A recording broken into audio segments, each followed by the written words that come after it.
A spacecraft rolls to the launch pad under cover of darkness, carried by the largest tracked vehicle ever built. No crew sits inside. No astronaut has trained for this mission. The vehicle is fully automated, and it is about to do something no reusable spacecraft had ever done without a human hand on the controls. It flies, it lands, and then, almost immediately, the world forgets it exists. That is the story of Buran. The Soviet Union spent roughly $20 billion by most estimates building a space shuttle that flew exactly once.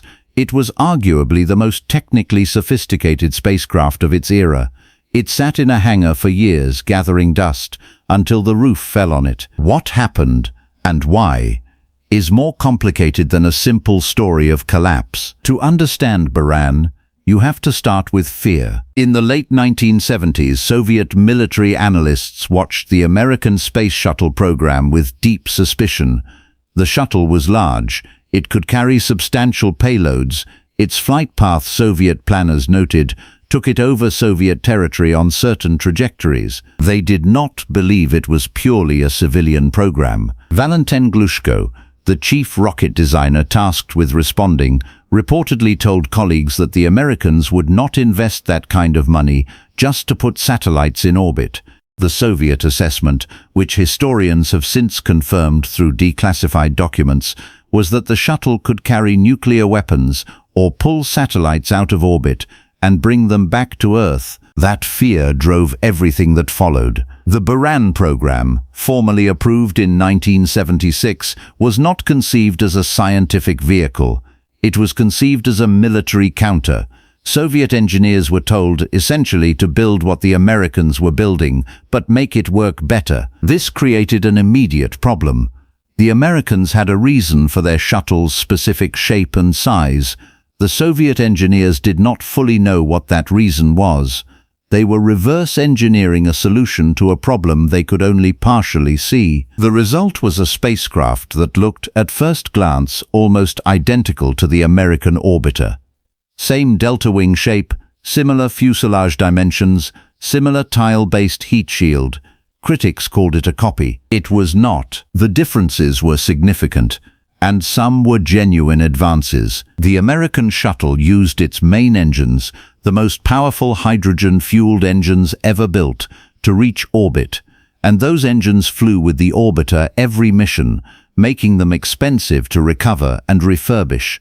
Buran carried no main engines on the orbiter itself. Its heavy lifting was done by the Energia rocket, a separate and enormously powerful booster that could fly without Buran attached at all. That was a smarter architecture. The expensive propulsion system was modular. The orbiter was lighter. The payload fraction was better. Energia could lift around 100 metric tons to low Earth orbit, a figure no rocket has matched since. The heat shield tiles were also a genuine engineering achievement. Soviet designers, aware that the American shuttle had suffered tile loss during early flights, developed a different attachment method. Their tiles used a flexible adhesive layer that absorbed the mechanical stress of launch vibration better than the American approach. Nearly 38,000 tiles covered Buran's surface. Each one was individually fitted to its specific location on the hull. The tolerances were measured in fractions of a millimeter, but the most remarkable difference was the one that never got the attention it deserved. Buran could fly itself. The American shuttle required pilots for landing. Every American shuttle mission ended with a human crew gliding the orbiter back to the runway. Buran's flight control systems were designed from the start for full autonomous operation, takeoff excluded, but approach, re-entry and landing were entirely within the computer's authority. On the 3rd of November, 1988, that system was tested in the only way that truly mattered. The launch window opens before dawn at the Baikonur Cosmodrome. Winds are higher than the planned parameters, the kind of conditions that would have scrubbed an American launch. Soviet engineers debate.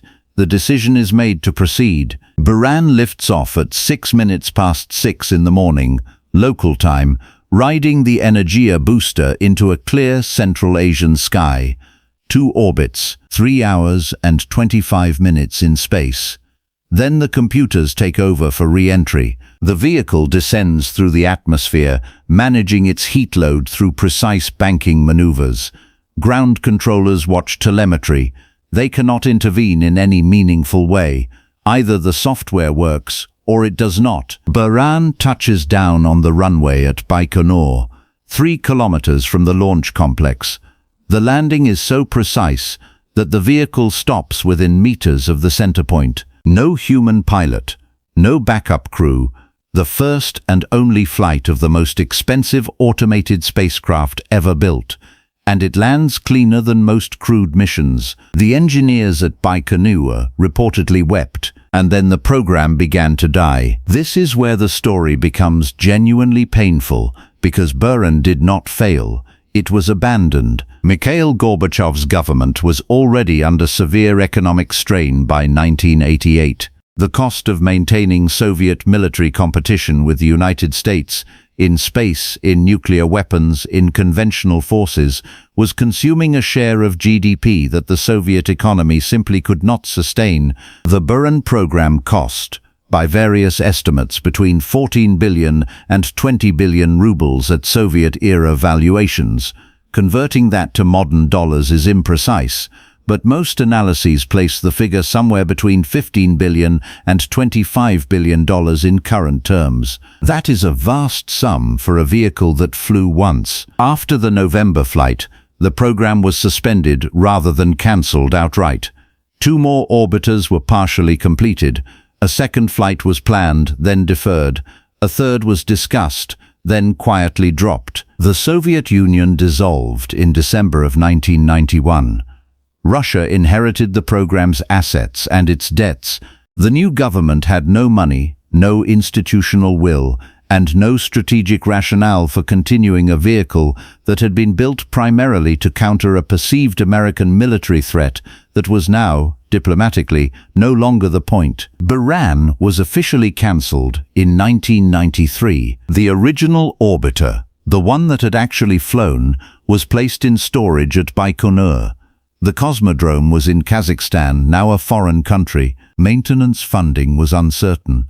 The people responsible for the vehicle's preservation were scattered across what had been the Soviet system. On the 12th of May, 2002, a section of the hangar roof at Baikonur collapsed. 8 workers were killed.